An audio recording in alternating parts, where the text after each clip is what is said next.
Hi, everybody. Hey guys. Welcome, welcome. Another week, Chosen Moments. We are excited. We're excited. We hope everybody's doing well in our nation with all that's going on, progressing. We're excited to chat with you today. We have a great guest, and we think you're going to get some great stuff out of this. So Awesome. She's coming we're in. inviting her in. Okay.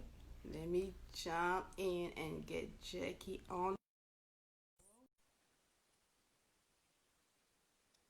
Okay. Thank you guys for coming in. And Thanks, everybody. if you are catching the replay, welcome, Hey. welcome. Hi, Hey Jackie. guys, Hey, Jackie, how are you?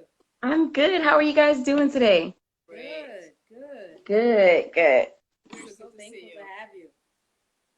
Same here, same here. I know it's a lot going on with the world, but I feel like, God has been giving a lot of people peace, and so I'm thankful for my peace today. Yeah. Listen, can we be thankful for those moments of joy and all that we Absolutely. see happening around us? I still get up and I'm like, thank you, Lord. Yeah. Yes, absolutely. Honestly, it's the little things you learn to be appreciative of when things are kind of going chaotic. So definitely appreciative. Absolutely. Yes. Awesome. So we're definitely giving it a couple of minutes for people to come into the room. Yep. We got some people joining us, but again, Welcome, everybody. Welcome Welcome. to Chosen Moment with Jackie Horbrook. Am I pronouncing it right? Also known as Jackie the Educator. She's going to introduce herself shortly. So if you are live, welcome and thank you for being like one of our amazing followers. We love you guys and we appreciate your commitment and just you coming in every week. And if you are new, well, welcome. The volume is low. Is it better now? Can you hear us better? Do I have to scream? And low volume. Okay. okay, let me put it a little bit closer. Then they get the full frontal. And then if you are catching the replay, well, we hope that you're gonna enjoy this conversation. We're gonna be talking about the power of community, and I have a couple of questions that I've been like had in my mind as I was preparing for this conversation, Jackie, about like how this whole pandemic affected the way that you see community, Right. but also not just as the owner of BCI, but like just community in Wait, general. let's tell people what BCI is before we skate over that, because that's a great organization. It is. It is. Yeah, it is. Yeah. So Black Christian influencers. I've always, because I look at Jackie the Educator. That's my Boston way of saying it. So that I always want to be like, it's Black Christian educators, but they're Black Christian influencers. Not yet. Right. And I think I'm not personally a part of the group, but I do like take a lot of the fruit that's from there. But in the times that I've met some of the people that are part of the group, I feel like it's a lot of, I don't want to say just young people. There are some seasoned individuals who have different walks of life, different businesses, and they're all kind of working together as a community to grow, build one another up, enhance, empower. I think that's what I take from it, and I think it's great. What is your experience? I think I'm a member. She's coming in. Don't worry about you guys. I'm getting there. She's coming in. I'm a member, and I push everyone that I know to be part of this community because not only you grow, but you also get to have one-on-one time with Jackie. Right. Amazing. So much breakthrough happening. So I'm not going to talk more about it. I'm just going to let Jackie introduce herself, talk about BCI, how it came about, and all the great things that they do. So let's go, Jackie. Go ahead, Jackie. Yeah, I mean, you guys have already said so many great things about it. I don't know what else I could add. It's honestly, though, it came about with me specifically, Jackie the Educator, trying to find my target audience. I'm very technical when it comes to things, and for me, it was no clear way to find my demographic. You have this online space where you have so many people, millions, billions of people interacting, but it's so hard to find the people that your message is relatable to directly. And so in my efforts to start to find these people, I realized that it was a space that was needed for us to kind of come together because we have common issues, common concerns. And, I felt like the meeting of the minds needed to happen. And that was the formation of it. Yeah, and literally after that, so many things started happening. I started to see that there were so many great people that other people never heard of. And from that, I was like, man, I really need to find a way to share these people, because if people knew they were out here, they would be changed and they would be impacted. And so, that's where the pages came from, where we started sharing people. And then in the internal community, what people don't see is that there is an internal community that has all of the influencers together in different ways, right? So we started to make different ways for them to connect and interact. Through our small groups on Instagram, we had ways for people to meet people and learn how to interact. And then through our larger Facebook group, where we really encourage people to collaborate.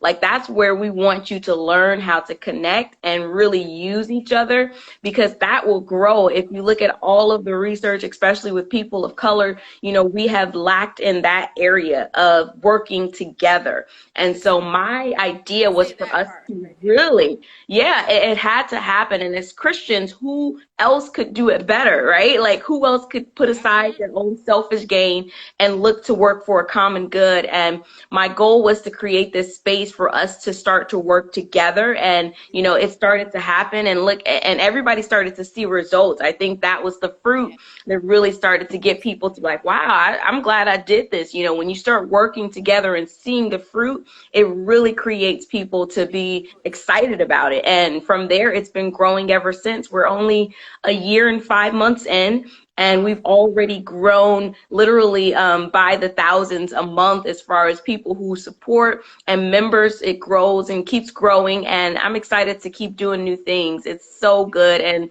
I'm glad God put me in this position. Listen, especially for such a time as this. Yes.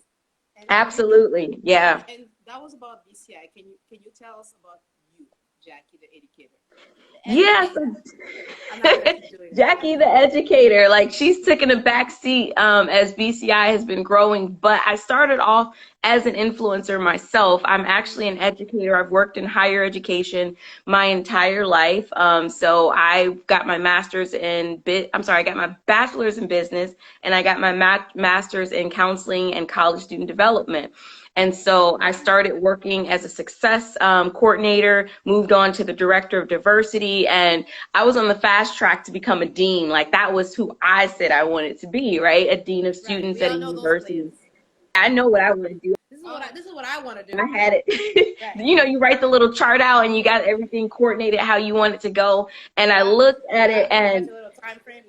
yeah, right. I did all of that, and I had my whole life planned out, and God said no. He said that he has something else for me to do, right? Literally. And he took me out of that space of being in education full time, and made me have to think differently about what I wanted to do. Like, it was a traumatic experience that really kind of made me think differently about working for someone else. And I'm like, God, there has to be something else, like what else can there be, because I know I have so many talents, and I hated the idea of giving it away for free. I hated the idea of pouring into a job, pouring into a position that at any time could let me go, and then I would be back to square one. So, I got tired of that idea, and I started to create what was actually called a counseling cafe. My dad's a pastor, and we have a church on 63rd in Chicago. And, I started to work on this with him and my parents to create a space for people to come and receive free counseling services. And honestly, that's what I thought was going to be my it, right? That's what I thought I was going to be known for. I was going full force into Counseling Cafe. And while I was working with the contractors and, going back and forth, sitting, waiting around, because literally I'm not doing the building, I'm just waiting for them to do it. I had this idea of starting this community, BCI. And when I started the idea of sitting around waiting for contractors, it grew really quickly. I'm like, wait a minute, like, how is this growing? And I'm focusing on something else. Like, my goal wasn't to make BCI grow into what it has become today, but I was just almost doing it as a pastime for me waiting for contractors. And that for me is like always my testimony, is that everything that you do, be open to God taking it somewhere else, because he has plans that we don't know. Because even in the following of what he's telling you, what he has beyond that is still something you have yet to even imagine. Yeah.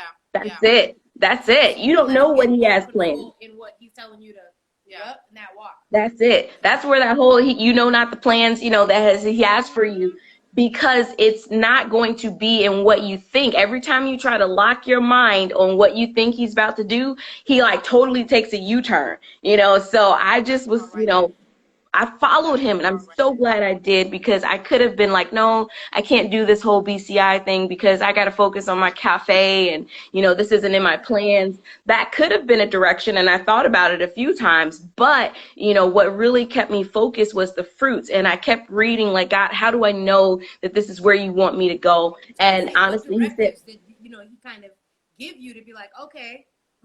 Yeah, that was it. Honestly, he just told me, follow the fruit. He said, keep following the fruit, and that's where you should go. You know, like, I want you to do my work. And so you'll know that your work is supposed to be done somewhere when the fruits start to come from it. When you start to see, and it doesn't even have to be like, oh, a huge following. Every now and then it would be an encouraging message from somebody to say, wow, I was really impacted by what you did. I really thought that was great. I was blessed by it. I needed that. And I'm like, okay, God, well, I think I need to do more of that, because I want to be able to have an impact. That's my goal. It's not to have something that's in Jackie's name. And so that's where Jackie the Educator came from. She honestly was an influencer who followed God, and everything that I do now is kind of just according to what he says.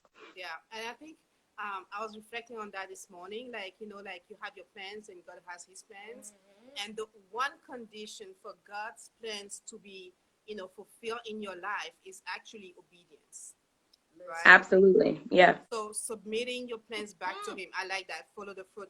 Yes, you're right, Shay. Follow the fruits. And so that Shaniqua, that's absolutely what we need to do. And talking about like timely message, and, you know, about this whole community, as Black Christian influencer, we're not going to shy, you know, away from it. We are all Black. We are a community. So this is why we're here today, to talk about what it means to be Black, not just in America, but in the world, and what it means to collaborate as Black people, especially Black Christians.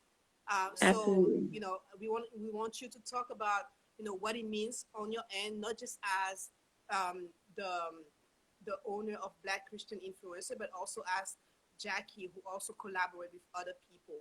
One of the things that I would say about like Black Christian Influencer that I really appreciate about you, and I was talking about it with my friend that recently joined, is the fact that despite the thousands of people that you have, you take time to meet with every person that set the appointment. I was not expecting you to be the one doing the one-on-ones, to be honest with you.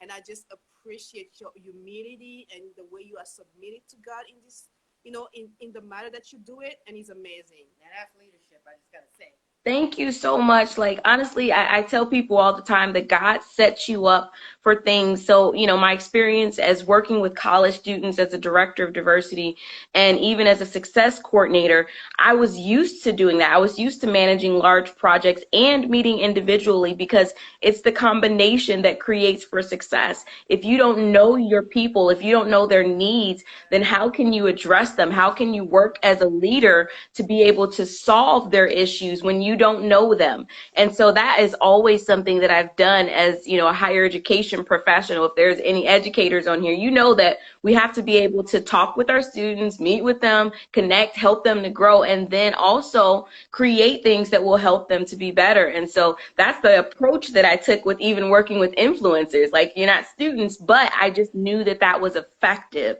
I knew that that way worked. And so doing that in this realm of working with influencers just has been like a huge success. And I'm just excited, because I'm like, thank you, God. At least those master's degree and all those loans didn't go nowhere. Like, at least he used it. Facts. So, how do you think this pandemic has affected the way we do community as Black people? I honestly, and this is probably something people won't agree with, I think that it is a blessing in disguise. A lot of us, we needed to be pushed, okay? We were stuck. We kept telling people, like, there were maybe a few rogues that would say, hey, man, we got to do this differently. We got to think outside the box. We got to get outside those four walls. But, it wasn't hitting home until God literally made us. We had no choice. We Yeah. were ordered to get Yeah. out of our church walls, literally, and do ministry Facts. differently. And I have been so Yeah. blessed and encouraged to see how churches have been stepping up to the call. Even Christians in general, they've been creating and they've been innovative. They've been open to God, working differently, moving differently. And I Facts. honestly think that this is a revival. I think that this ministry going outside of the four walls and Girl, reaching It the I is. really world, agree with you. Yeah. it's a revival. That's what Yeah. it is. It And is. it's not what people It traditionally is. had in mind. It's not what we thought underneath that tent, Yeah. with the hot and the flies and the fans. And no, this is a different revival that will reach unsaved and saved alike. Because when you're on the internet, Yes. Very true. it's so many more people who never would have come to your church or never would have stepped foot, Yeah. in your area now can be reached through just using creative marketing. And that's what I think the church is doing now. And that's where I think we're doing it well. Yeah. And I think one thing that I've noticed and I think has been a great thing even for folks in the church is that it's given us time to glean. Like we've had time to just sit still and recenter. Like let's take a look at what we were doing because we can all get caught in the hustle and bustle. And I know that as a grad student who recently graduated, my life was consistently moving. And so when this started happening, I was like, at first I was like panicked. I'm not gonna be able to go nowhere. I'm not gonna be able to do anything. And then I said, okay, wait a minute. This is kind of what I prayed for, Lord. Okay. Yeah. So he's like, this is Right. that moment of stillness. Get in line with me, understand strategy. Here's what we need to do to get this revival going. And I think that some folks may have caught it, others may have not. Yeah. But That's true. otherwise, I think that's for me. That's exactly what this has been. Yeah. I think this was also a great time for people to just sit down and It's true. sit for a minute because we've been, rushing. The hustle. And I think like for me personally, what it did is like it woke me up to the fact that, hey, you want to do all these things, this is a time. Right. This is a time. So I think I've worked harder during this like stillness time The blueprint. than before. I was I getting agree. complacent. I was getting comfortable in my routines. And I think this pandemic actually woke up like a lioness in me that I thought I have lost a long time ago. That's so true. I agree. Yeah. And I'm an introverted person, but one thing that I would say is that this pandemic made me realize that I love people more than I thought. Okay, I was missing being around people, and I'm usually the one that is usually shining away from it. So this was really good. This was really good. Yeah. It happened. I'm an introvert too, so I had the same thing. I mean, the first few months I was really good. Like I was not. People were stressing. Like, oh, I was like, hey, we don't have to go nowhere. Like I was happy. And honestly, I'm still content now. But there is a small part of me that was probably non-existent with wanting to go out before is now like, oh man, I would go actually somewhere. I would go talk to some people, so that's even, I guess, for us introverts, that's a pro to all of this as well, is that we, are expressing that we do have some extroverted need in us and it's not all, internal. So that's another good side to it. Very true. I think even from like the extroverted perspective is that we always do relationship. And so now this was a moment to how do you fine tune relationship? Instead of having to like always, be with everybody all the time, let's pull back, let's center, let's get yourself together. And how can you get the best fruit out of the relationships you have? I think that's what I've picked up on this because I can chat with anybody, but now it's kind of a more focused, Selective, strategic, selective conversation where if I can see something in you that I can help pull you out or pull out of you, now that's kind of like where that line is going where, before you make relationship and you don't think twice about it. Yeah. So I'm like definitely appreciating what's the fruits of the pandemic. It's definitely been a good thing. As a mental health specialist, Jackie, like how do you think, this whole wearing mask, social distancing is gonna, affect us, in terms of like gatherings and just like, like being hugging people again and all those things. Like, do you think it's going to take time for people to get back to that stage? Because I personally refuse to think that this is normal.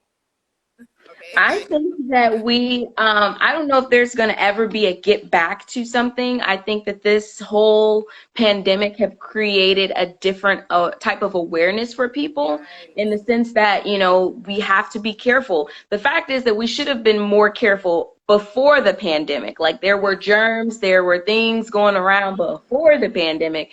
But now, see people actually using Lysol and, actually covering their mouths. Like Yeah. those are good things. Those are I'm like, those were okay. things. Right. I've noticed that I have not gotten a cold as much as I used to before because I Yeah. think people are being more sanitary. Now, Yes. this pandemic is a horrible epidemic that, nobody wants to have.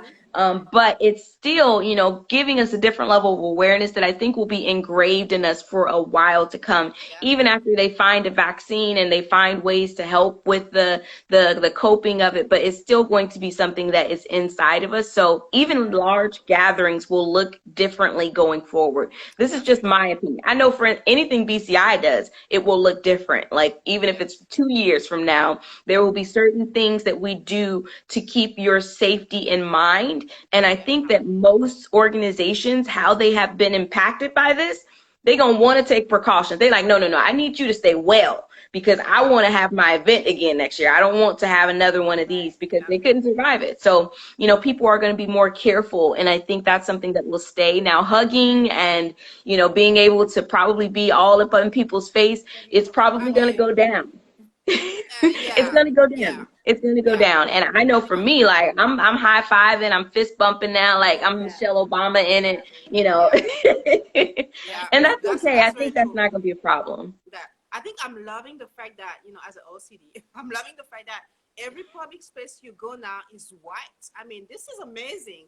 Yeah. We're talking about the The whole back, bus, yeah, the the back, park, yeah, Yeah. public It should bathrooms. have been done before though. Like even before. businesses, they were not taking care of the spaces for us to not have this sickness spread. And so Yeah, now hopefully it's a reset that will help us to learn how serious it is and how vulnerable we are. We are not just these impenetrable yeah, Superman walking around. We're yeah. vulnerable human beings that need to take care of our bodies. Now, what will be the next thing that will help us to eat better? I don't know. That needs to be That's a different something story. that, Yeah, that's a whole other. Well, I mean, speaking of which, too, I mean, a lot of these social programs and offerings that governments have had, you see them doing things now that they weren't doing before. Yeah, You know what I mean? Before they were very stringent on what we were offering, especially in the inner cities and where communities are, like those governmental programs. And I see that now they're kind of broadening in those rules yeah. and allowing stuff to people to have things that they didn't have before. I'm wondering if this is how they can use it as an educational tool going forward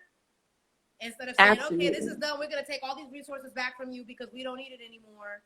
I mean, you don't need it and we're back to normal. But if there's a way to kind of educate folks, especially places that are food deserts and those types of things where here the resources, these are farmers markets that are out here, those types of, that's a whole other program for another day. But you know what I mean? Yeah, no, no, it's exposing communities and it's exposing our most vulnerable ones as well. Yeah. Working with the Chicago Inglewood area, which was hit hardest one by COVID-19, and Yeah. then to be hit by looting and a lot of the rioting that happened, it only showed how vulnerable it already was. The hardest Yeah. hit areas are the ones that were already dealing with poverty and lack of access and resources. And so now it's like literally coming out like, man, why are these areas so different than the other ones? And that, for us during this time, I think it's going to expose communities that were not effective. That's what I think Yes. this time will Absolutely. do. Churches, communities, I mean, like real rural communities, even like, Yes. community organizations and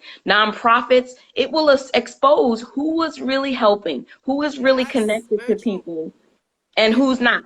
If you just Right. got a Who's in it front for the of a show, dollars? Yeah. it's I about to show totally right agree. now because yeah, it's really going to Totally be agree. exposed. Yeah, and I think one of the things that this pandemic did is expose everything that was dysfunctional in our society, like everything that was hidden, everything that we were just taking for granted, but like exposing really like I won't say the evil, but like the wrong things, the injustice, and this whole movement that Black Lives Matters Yeah. just took like a whole different turn And I want us to touch on it. We're not going to have a whole debate, but I want us to touch on it because I think it's really important to talk about what it means to be Black in this world today. Yeah, and I think you hit it on the head. Is the exposing, it was already there. It was Right. already there. It These was. issues, these killings, these unjust rulings were already in place. And now we all have the attention and time to pay, what it needs. That's And it. honestly, again, it's a lot of things where God talks about, he'll make it for your good, what was meant for evil. We Yes. never would have organized like this. We never would have responded if we all were going about our normal day-to-day lives like we were Mhm. before the pandemic. The fact Yes. that we now had time to really pay attention and share what was happening, I think is what made the movement for what happened with George Floyd happen so well and really take, is because people now had the time to pay Yes. attention. They had the resources and the opportunity to sit with this and be like, man, that really just happened. He really just killed Yes. this man in this Right. video, like Yep. literally. And you have the time to wrestle with how that makes you feel, and how it would be if your child or your son or sister or Listen. brother was a part of this. I think that Yes. reality check that happened during this moment is what made the whole thing really escalate to the where it is now, where it's needed. Like people are Yeah. actually responding. People that really was on the opposite side of Colin Kaepernick when he took a knee now are like coming back like, man, Mm-hmm. Yes. my Listen. bad. Like we got that wrong. We were not seeing what you were talking about because we were too stuck in our own world. We didn't see it. All we saw was that, this was disrespectful. But now that we see what's really happening, like he did, like he took the time to do before, all of this Before all happened. this. Yep. Right. That's what happened to him. He saw it. He took the time to let it absorb in him. And then he had to respond with what he did. Now we are finally taking the time, and it's a delay, Yes. but I feel like it's now catching on where it's like, oh, we can't let this go on. This is Yep. just not right. Your Yep. conscience and some of you believers, it's just not right. Your spirit should not sit well with what has been happening. And I feel like Absolutely. that's what's reacting right now. Absolutely. And I think it's one thing to rally, and I'm not against it. But for me, it's like, what are we doing to change this? Like the system itself is set up for us to fall. Like as a community, like we are set up to fall, to be Yeah. failures. Like and especially our male, the males, the Black men, like they are set up to not to make it in life. Like what are we doing? Like are we infiltrating the system? Are we actually voting? Are we actually trying to get to those tables, like getting seats at those tables? Are we actually pushing through, like calling those people? And if you have like a desire to be like a community leader or being part of like the government or whatever, it's not against the being a Christian. Both the goes together, and we need more Christian in those places, in those ballrooms, to make decision and not let the things happen and then we react to it. I think we have to be more proactive, Right. and that's what my stand is. Like, what are we doing to change the system as it is right now to guarantee, like, our future for the generation to come? Because this cannot keep going on all the time. We're talking about America, but like this happens in Africa every day, Mm-hmm. every day, and we don't talk about it because it becomes the norm. Oh, Yeah. this is just how it is. Oh, this is just, oh, this is, it is what it is. Right. I think Until when, I think one of the things that I started to do, I mean, I've definitely been paying attention to rallies and protests and supporting as I can, but I think what it's called me to do is kind of look at the superficial relationships I've had in higher university. Like I work at an academic setting. So look at those professional relationships with a different lens now and see how the systemic issue has been happening there. And now, we've been seeing it happen amongst police and all that this entire time. We all know it happens in the professional world, but now it's really pulling back that layer because now organizations don't want to be the fire from that is now falling over, and so now they don't want to be associated with that type of mentality in their organizations. And there's another, some of them are genuine, some of them it could be economic, it's revenue based.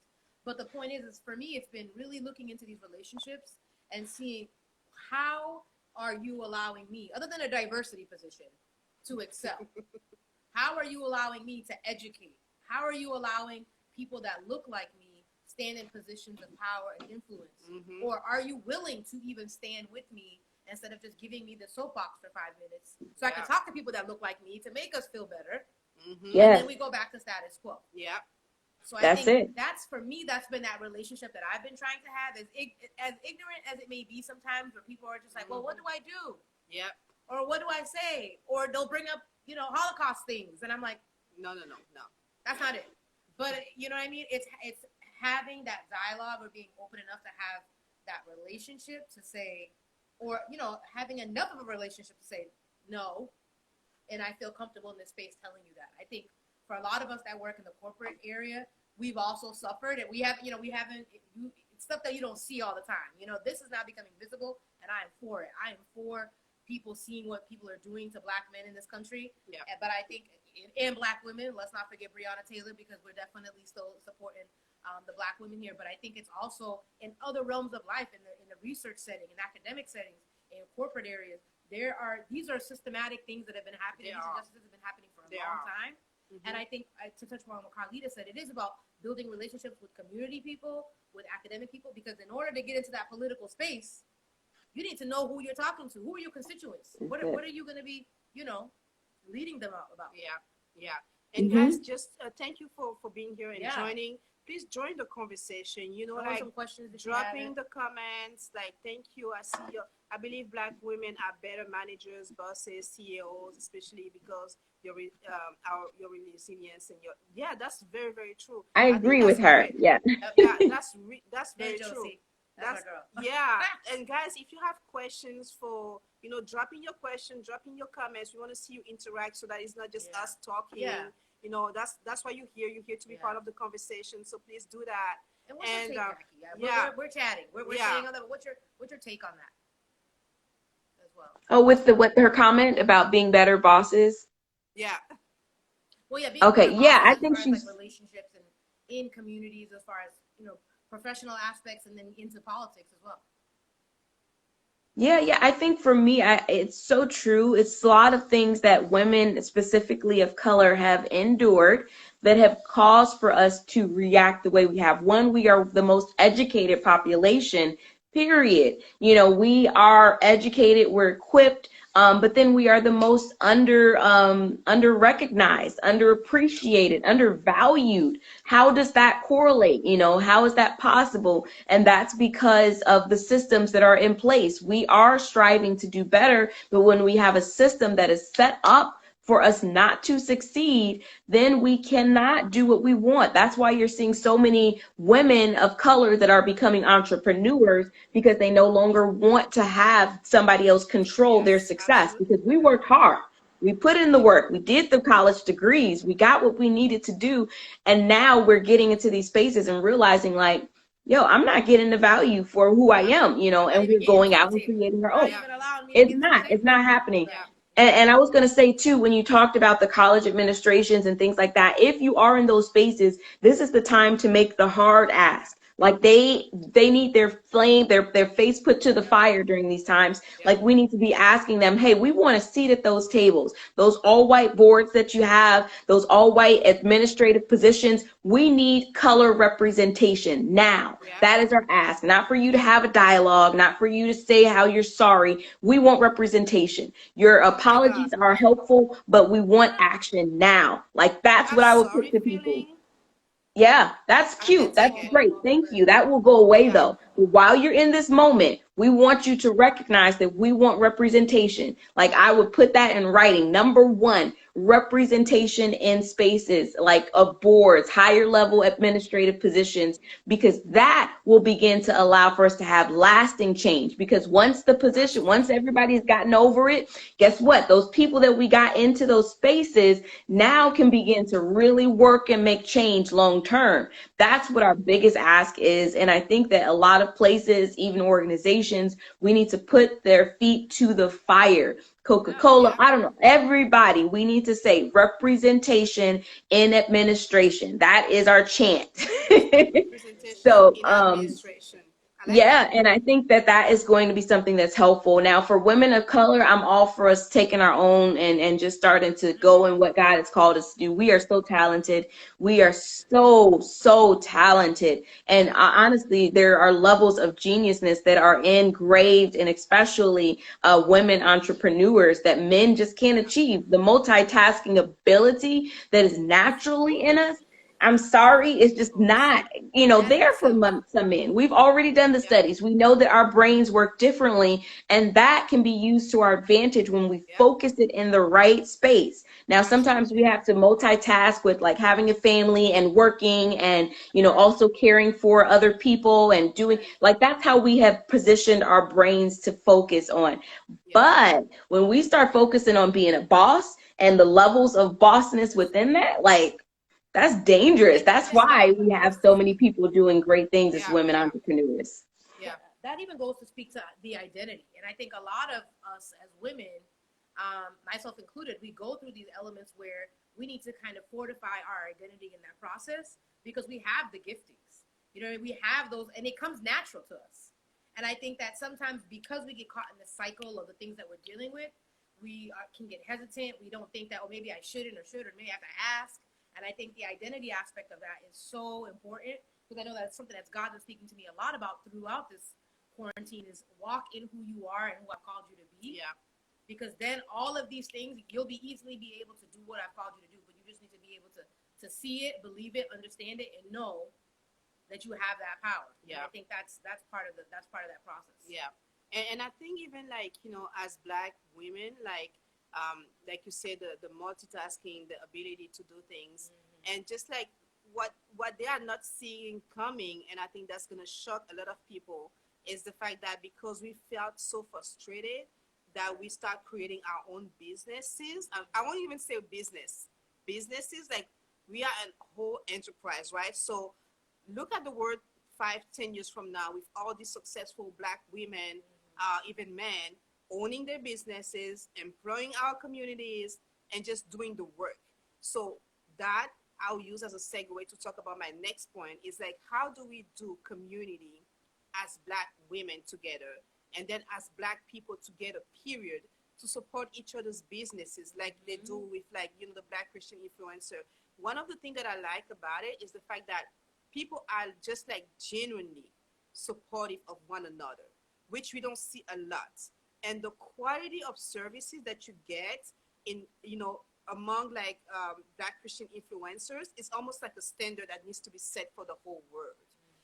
Like, so that's one thing that I think we are missing in our community, because sometimes we want to support each other, but like the quality of the service or the quality of the product is not really what it is. So we really need to like step our game up and really like, be the people that we want people to be for us, but also give people the products and the services in terms of quality that we expect to receive. How does that look like for you, like in Black Christian community? How do you deal with like some of the influencers that still don't know how to navigate through that, or how do you have them With that step level up? of grace and mercy. Yeah, Yeah. It's a hard thing. And I think that's why I even invested so much in teaching and working individually with people, is that for me, a lot of times people are wanting to be excellent, but they don't know how, and they aren't exposed to enough excellent examples around them. And so that is a part of why the community is so important, because when you're around excellence, you have no choice but to rise to the Exactly. occasion. yeah, It's like, man, I can't look I need to around and see assimilate. everybody Take else this on into the level system, 8 right? and I'm on yeah, level 2. Like, Right. it yeah, feeds off of each other. That's why we try to create this community. We can't teach everything, but a lot of things are observable. You see yeah, somebody else doing this, you see that, man, that's possible. Wow, I didn't even know Exactly. that Like you your could eyes, set it it's like up. a whole new world. Right. absolutely. Right, that is it. We are stuck in our own world sometimes, and even with churches and people of color, we're stuck Exactly. in our own circle, and our own circle may not be a higher level of excellence. That's why we have to step outside of our circle to create Right. more relationships and seeing how they're doing it. One of the goals with BCI was to even have people from different spaces, because a lot of times we feel competitive. If I'm an artist and I'm in an organization with a whole other artist, there's a sense of competitiveness that I was comes gonna say, out, how do you right? put that emotional component about it? That's So it. that's what it is. Okay. That's it. Those emotions get in the way and Yeah. it block us from receiving information because Mm-hmm. I'm too scared. I'm too insecure to accept that you might be doing it better than me. And I don't want to take Yes. advice from you. So we block Yeah. ourselves. We create a wall and we create these barriers and hindrances. Right. Now, what we're trying to do is overcome that by putting you in in competitive spaces, because you're now in a space, you're an artist, but you're in a space with doctors and Christian attorneys and Christian entrepreneurs, all of these people who are doing it differently. So you don't have to be like jealous or competitive with them. You can Yeah. honestly look at them and say, wow, how Yeah. did they create that? How did they Yeah. develop? I can really use that in what I do. And that's what we want to happen now, is for you to not to first take down your guard. One, it shouldn't be there. But Listen. we're hoping with working with other people that are outside of your Collaboration. sphere, you can see how important and valuable it is. And you'll be like, man, that artist, what if I start, looking at other artists and seeing what they're doing well and adapting that to what I do? Maybe I don't have to be so self-conscious. There's such a big Yeah. world out Right. here. We don't get sometimes that it's enough for all of us to eat. It's enough seats at the table. That's why Absolutely. I have people who are brand strategists and, who do content management. I am not intimidated. I'm not nervous or At all. insecure about what I have to offer. So I feel okay Right. offering it to other people and sharing it. I don't have to have the Absolutely. monopoly. I know where my lane is, and that's what we have to get. And Knowing that your lane. comes with community. That comes with Yeah. us being okay with working with other people and seeing it, and then working with ourselves to say, man, where am I at? Where do I fit? How can I And grow? that honestly, that all happens with community naturally. And I Yeah. feel like we're doing that with BCI. I Yeah. don't feel like people Absolutely. of color are unable to work together. I feel like we just have had lack of experience with it, Yeah. lack of good observation of how to Yes. do it well. And Yes. that has been a problem for us. Now, once we Yeah. create the spaces on how you can work well with other people, I think it's going to be a lot of people that learn like, man, it's value in this. I don't have to put Yes. up a defense and always be so Exactly. worried about who's going to steal my stuff, Absolutely. because Oh, I'm original. I'm one of a yeah. kind, and there are so many other people that are one of a kind. So I don't have to keep up, what I've been doing, and I can work differently. That is the value of community. Yeah. Yeah. Oh, Absolutely. that's so powerful. I think that's great. Like you have just resumed the whole thing in one paragraph. Like this is the power of community, and Yeah. it touches like the identity part. It touches the fact that when you know who you are, you know what your purpose is, you know what your lane is, and you just focus on that. Right. So it's not like you're watching other people to see what they're doing and trying to do more, but it's like, okay, Right. oh, how can I glean? How can we collaborate? And one of the things that you told me our last 101 is like try to do one collaboration weekly. And Mm-hmm. I think that is one thing that we need to learn to do is pick people and not be intimidated and work with them, glean from them, and grow. I mean, that's the way you grow. Like that's the way you do it. That's the way Right. our ancestors used to do it. Oh, you know how to do this? Teach me. Like That humble is it. yourself. But I think That is too, it. yeah, I think part of that process is that we've been in circumstances where we haven't been welcome to do that. Or we've been welcome to the sense that I want you to learn it, but I don't want you to achieve this to do it yourself. Mm-hmm. I want you to help me build what I gotta build, and people who will touch that talent or grow that talent Mm-hmm. for the benefit of others.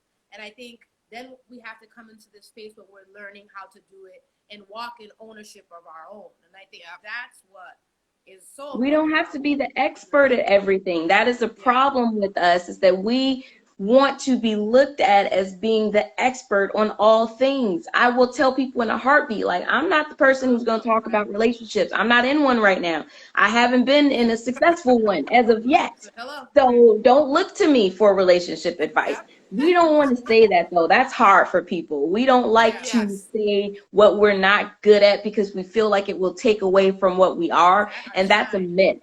Like Mythbusters, that's a myth. You can be an expert in an area and not one in another. And that for me That's is a one of the, reality. That's not that's just a what myth. community It's is the about, reality. though. And Like, I think it's also yeah. because we have been set that way. We have been, taught to think that way. That like Yeah, why do we always gotta look our best? Divided, you know, they have divided us to conquer us in a way where they have taught us how to think, how to be against one another, how to, or you have to be better than this person to make it, or you have to be your brother or your sister from the same color. And I think that's one thing that we need to learn to unlearn actually, is to work together and not, we're not against each other here, we're working together, right? So if we come together as Black people, like they know for a fact what we are capable of doing. But because we ourselves, we didn't came to that awareness of how much power we have, because we have been, you know, educated, we have been, you know, our brainwashed to compete against each other. Like we always do those things. We buy white people product, we buy this kind of product, but like imagine how much we spent if we spend the same amount of money in our communities. Yeah. We'll be the first community in this world. Forget But about it. I think another key thing too is vulnerability. We have not embraced vulnerability because we feel that vulnerability is weakness.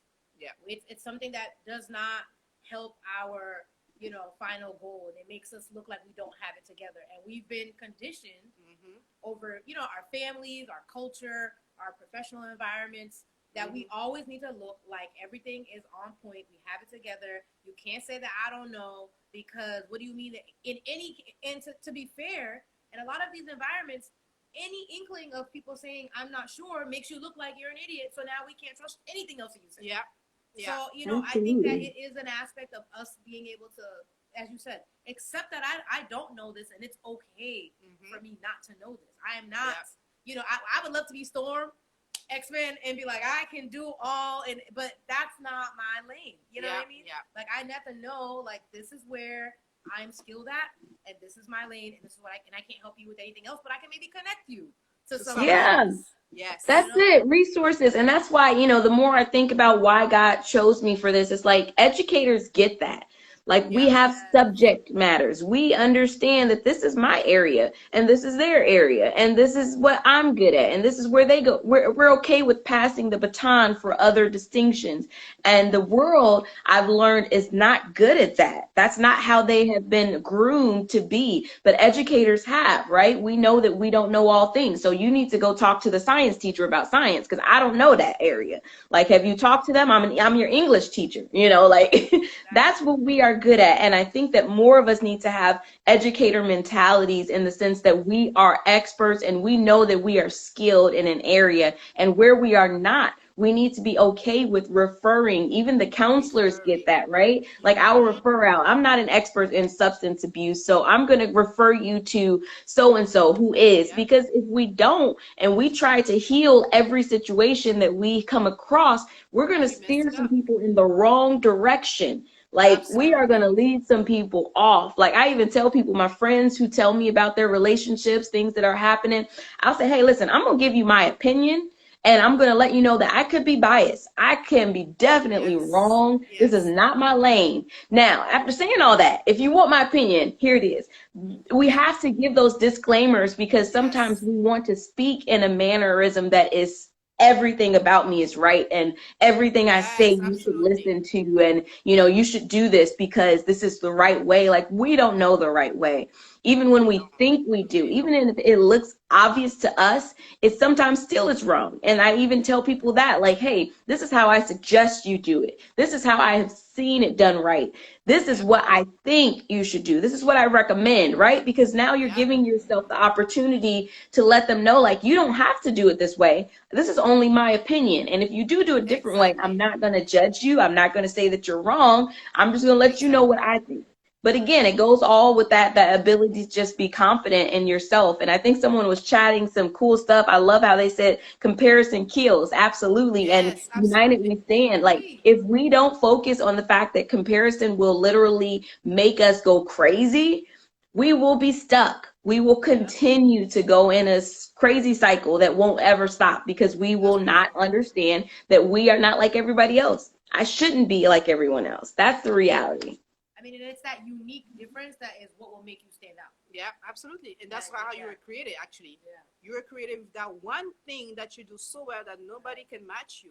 But instead of, spending time discovering that one thing, we spend time observing what others do and try to just copy paste, and that's not why you were created. So I think it's very important that we learn to know ourselves, through the lens of God, so that you get that revelation of what you are good at, and then you can then help other people, with your gift. Because trying to, be somebody else is not helping the world right now. You have to be you. Right.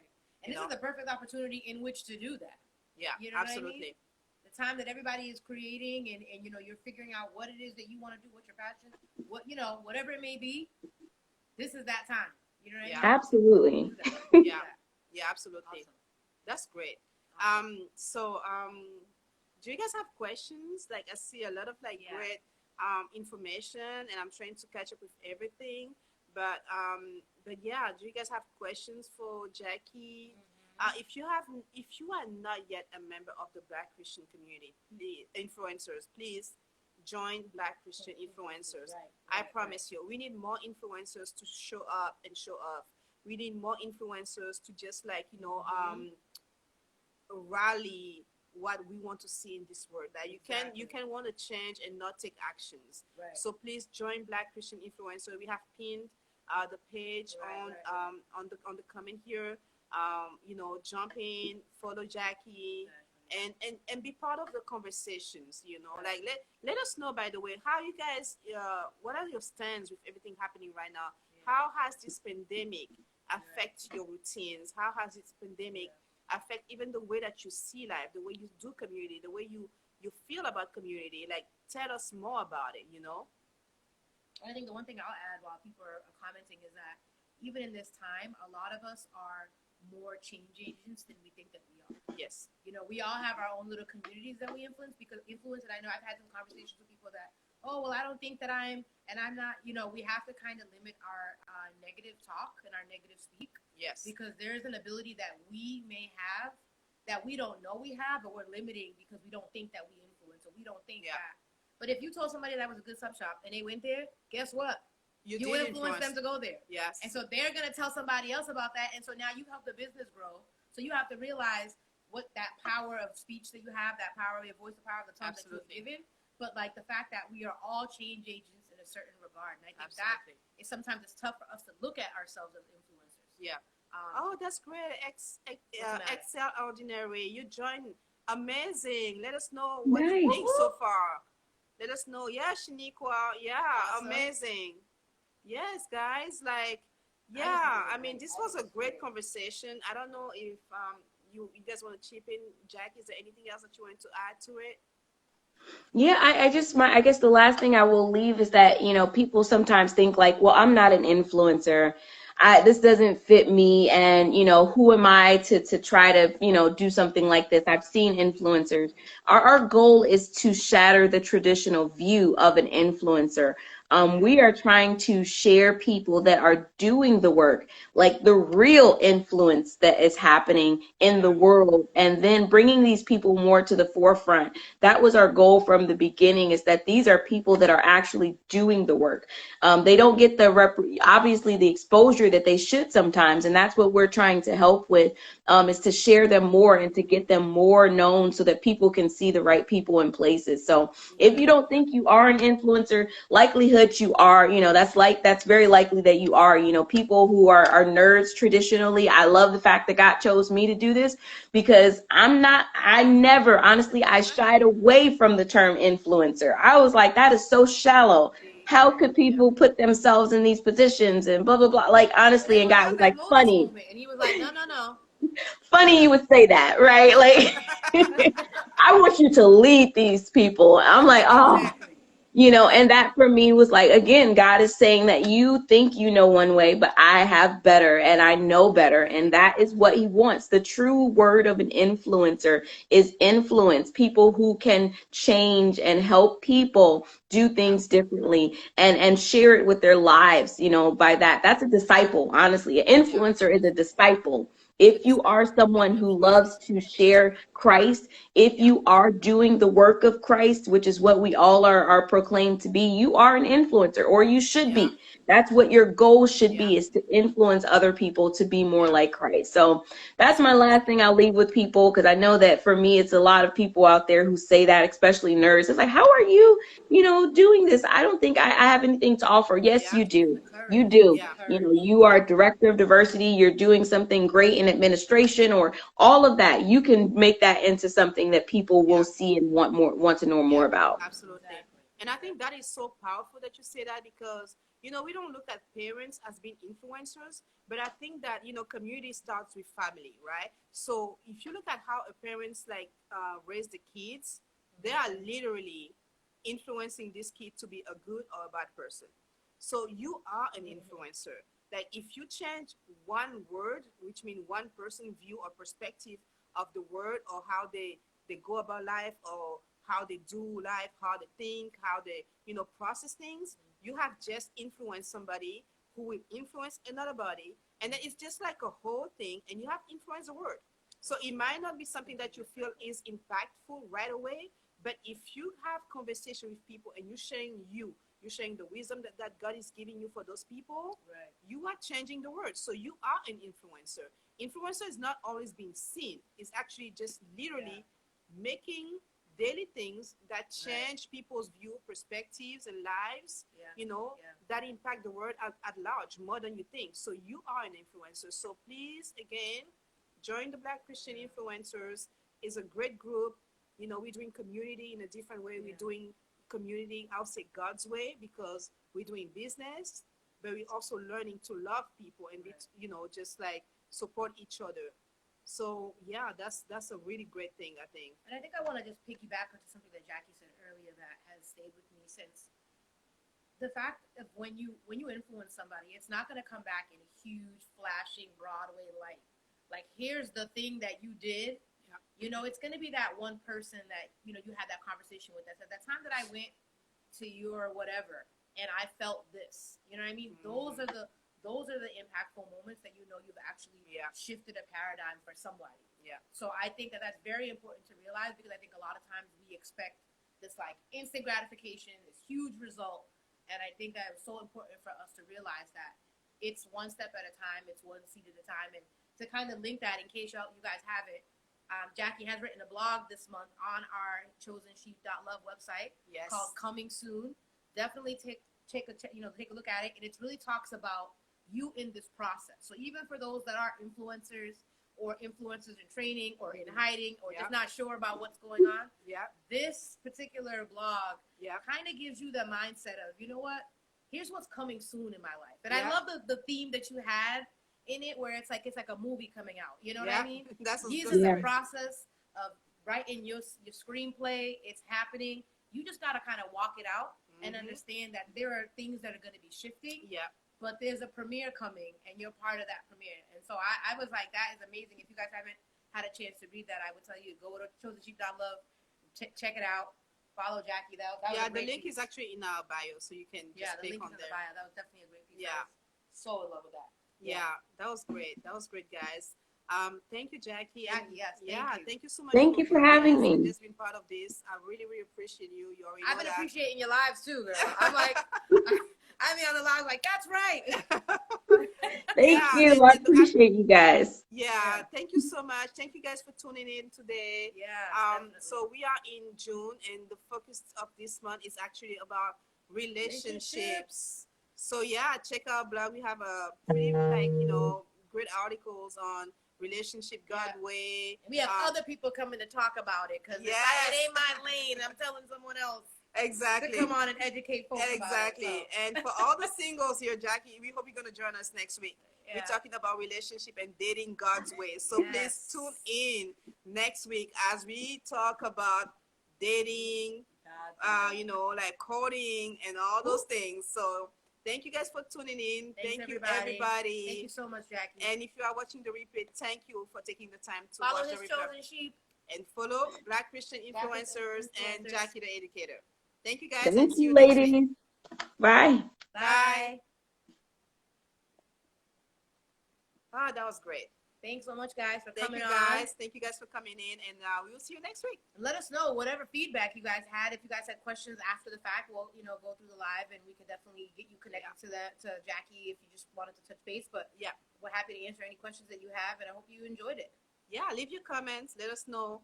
How we can improve even this chosen moment concept. Exactly. The things that you want to see happen through this platform. And go to the website, subscribe to the newsletter. Yeah. Feel free to connect with us if you want to share your testimony in any kind of way. We are open to it. This is a collaborative platform. Yep. We're here to do community through His Chosenship. This is what we are about. We are about community, and we are about supporting each other. Thank you guys again for following us and for being with us every week. And we will see you next week. See you next week, guys. Bye. Bye.